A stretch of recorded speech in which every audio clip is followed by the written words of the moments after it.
شیخ الہند محمود الحسن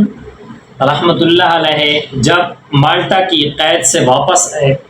اور کچھ دنوں کے بعد حضرت کا بیان رات عشاء کی نماز کے بعد دارالعلوم دیوبند کے اندر رکھا گیا۔ جب وہاں پر حضرت تشریف لائے اور درس دے رہے تھے تو حضرت نے اس درس کے دوران فرمایا کہ میں نے قید کے اندر اور ساری زندگی میں نے 2 باتیں سیکھی ہیں۔ لوگ حیران ہوئے، پریشان ہوئے کہ حضرت کو 80 سال ہو گئے ہیں، اس عمر میں کہتے ہیں 2 باتیں میں نے سیکھی، حالانکہ علماء کو درس دیتے ہیں پھر بھی کہہ رہے ہیں کہ میں نے 2 باتیں سیکھی ہیں۔ تو علماء نے فرمایا اور خاموشی ہوئی، اور اس کے بعد حضرت نے کہا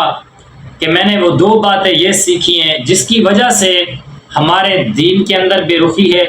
اور جو ہے اعمال وغیرہ ان کے اندر بے رخی ہے، اور ہم دین کے ساتھ نہیں جڑ پاتے، ہماری زندگی اور ہماری دنیا اور ہماری آخرت اسی وجہ سے برباد ہو چکی ہے، جو ان 2 چیزوں کی وجہ سے برباد ہوئی ہے۔ اور وہ 2 چیزیں جن کی وجہ سے دنیا اور آخرت برباد ہوئی ہے، وہ 2 چیزیں یہ ہیں، ایک جو ہے قرآن کو چھوڑنا،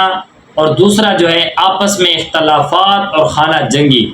آج کے بعد یہ عزم کر لیں، حضرت نے فرمایا وہاں پر کہ عزم کر لیں کہ کسی کے ساتھ ہم نے خانہ جنگی یعنی جنگ کا ماحول نہیں بنانا، اور کسی کے ساتھ اختلافات نہیں کرنا، اور آئندہ قرآن کو ہم نے نہیں چھوڑنا۔ اور جب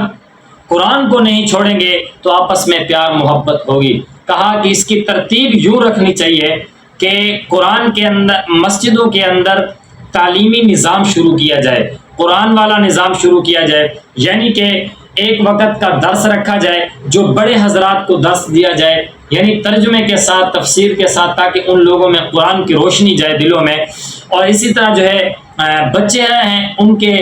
لفظاً ان کو تعلیم دی جائے تاکہ ان کو قرآن مجید کا لفظاً، اب ساری زندگی یہ کرو، انشاءاللہ تمہاری دنیا بھی بہتر ہوگی، تمہاری آخرت بھی بہتر ہو جائے گی۔ یہ حضرت کا اس وقت کا مجموعہ ہے جو انہوں نے دارالعلوم دیوبند کے اندر بتایا تھا۔ اگر ہمارے اندر یہ چیز آ گئی تو ہم کامیاب ہو جائیں گے، ہمارے دلوں سے اور ہماری مسجدوں سے یہ چیز نکل گئی تو ہم ناکام ہو جائیں گے۔ اس پر ضرور عمل کریں، اللہ تعالیٰ آپ کو اس پر عمل کرنے کی توفیق عطا فرمائے۔ جزاکم اللہ تعالی فی الدنیا والآخرہ۔